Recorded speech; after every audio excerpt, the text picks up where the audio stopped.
Welcome to a noob's history of Chancellor Bay, a peasant nobody from a backwater nowhere who wheedled his way into absolute power in ancient Egypt and even got a hair's breadth from getting buried in eternal splendor alongside the pharaohs.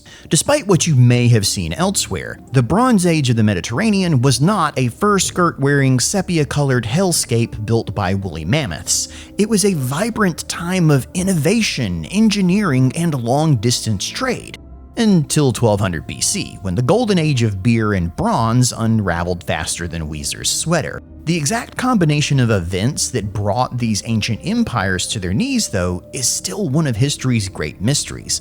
But one thing is certain. This sorry sucker helped grease the skids beneath Egypt. Chancellor Bay is basically Jafar from Disney's Aladdin movie, manipulating others and exploiting their misfortunes for his own benefit. Except in real history, Bay's machinations bring down the entire 19th dynasty of pharaohs and condemn Egypt to a century-long dark age.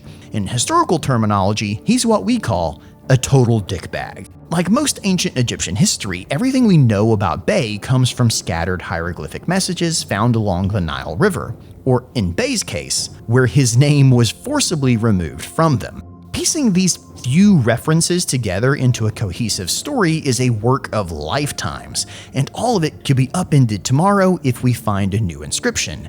But for now, it seems like Bay came into power the old-fashioned way. See, Bay is a Canaanite name, and Canaan was a territory on the fringes of the Egyptian Empire. Yet somehow Bay managed to escape this backwater to become a royal court priest.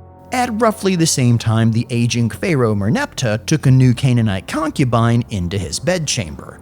That's right, the best explanation for Bay's inexplicable rise to power is that the Pharaoh wanted to sleep with Bay's sister.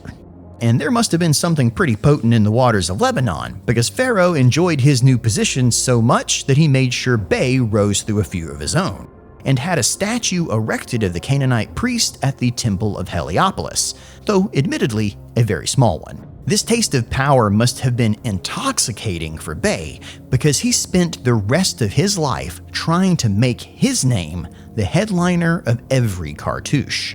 Originally a Haru, meaning Bay spoke a Syrian language common across northern Mesopotamia, his homeland of Canaan had been struggling to free itself from the Egyptian yoke for generations. But now that Bay was in a position of power, his only concern was advancing it further.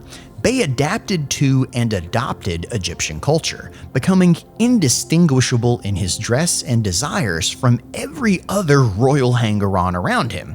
Yet, an appetite of power alone wouldn't get an outsider very far in the ethnocentristic Egyptian court. See, pharaohs hand-pick their successors, and to continue being thought of as living gods, they have to draw from only the purest divine blood and closest relatives.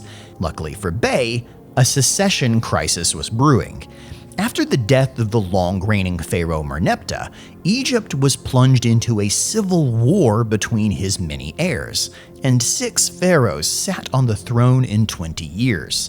There was barely enough time for the paint on their tombs to dry before they got shoved in. But for Bay, it was an opportunity, because around this time, he became Chancellor of Egypt, the man in charge of the treasury and all goods coming in and out of the royal households. Nobody even passed gas in the palace without Bay getting the first whiff. Pharaohs came and went, but the man controlling the money stayed the same, and that gave him power. All Bay needed was to put a puppet on the throne, and he could control it all. There were plenty of royal candidates lounging around to manipulate, but only one of them had that special nothing Bay was looking for. A young boy named Siptah, whose mother's name is recorded as Sutailja, a Canaanite name, which means he was probably Bay's nephew. With Siptah's ascension, Bay's status in the palace became so great that on several of the young pharaoh's monuments, the Chancellor is shown standing behind him. Literally, the power behind the throne. And they're both the same size, implying that they are of equal importance. A commoner equal to a pharaoh, a living god. This had never been done before Bay. It was sacrilege equal to putting mayonnaise on French fries. Several inscriptions even explicitly boast that it was Bay who established the Pharaoh Siptah on his father's throne. Whether this was through bribery, controlling the priest, or just bludgeoning dissenters to death with Bay's massive ego isn't specified. When it came time to start building Siptah's mortuary temple and tomb to ensure he continued to rule in the afterlife, Bay was still right there alongside him, planning a next-door tomb for himself in the Valley of the Kings, a commoner buried alongside mortal deities, the same place where they found the pharaoh King Tut. That's not too bad for a random guy from distant Canaan. Only one person stood in his way: Tuazret. She was the daughter of the old pharaoh Merneptah and half-sister of the current pharaoh, and sister-wife of the most recent pharaoh, Seti II, which... sister-wife.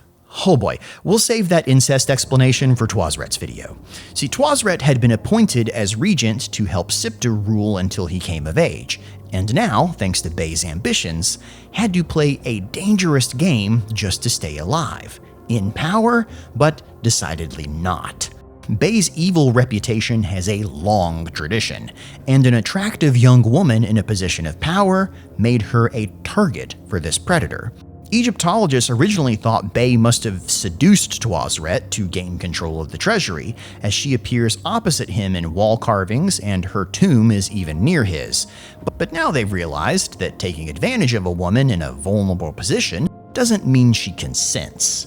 By pinning both the pharaoh and the regent under his thumbs, Bay overreached. The dates get dodgy around this point, as they're recorded by regnal reign, and it's hard to tell exactly when the 4th year of Siptah's reign lies, with so many new short-lived pharaohs. But we do know that in quick succession, Bay is killed as a traitor, Siptah dies, and Tuazret takes over. The order of these events is debatable, so Bay either killed his nephew in a bid to take power and this sparked a revolt, or Tuazret finally coddled enough support together to have Chancellor Bay executed. Because in regnal year 5, on the 27th day of the 3rd month of low water, the craftsmen working on Bay's royal tomb were read a public announcement. Pharaoh Siptah has killed the great enemy Bay. All work will be stopped. He will not be buried with luxuries for all eternity. He has met a traitor's end. And since Siptah was in charge of Jack and all, we can read this as Tuazret said so. Nobody knows if it was a palace conspiracy or outright battle that brought about Bay's sudden downfall. But as Tuazret assumed the throne without opposition the next year, it is clear she was the primary beneficiary.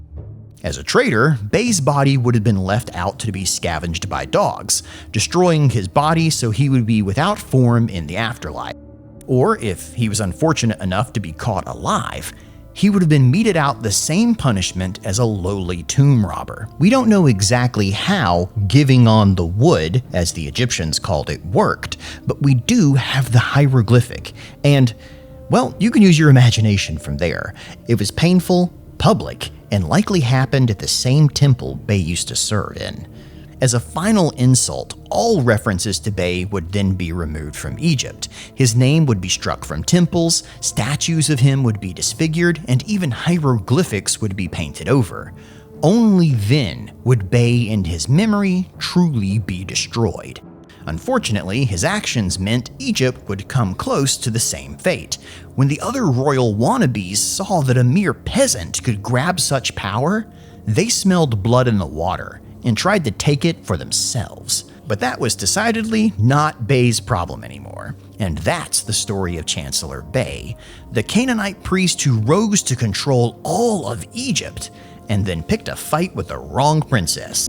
You can experience this story for yourself in Total War Pharaoh, and see more history from the game on this channel. And congratulations, you're now less of a historical noob than you were 10 minutes ago. You're welcome.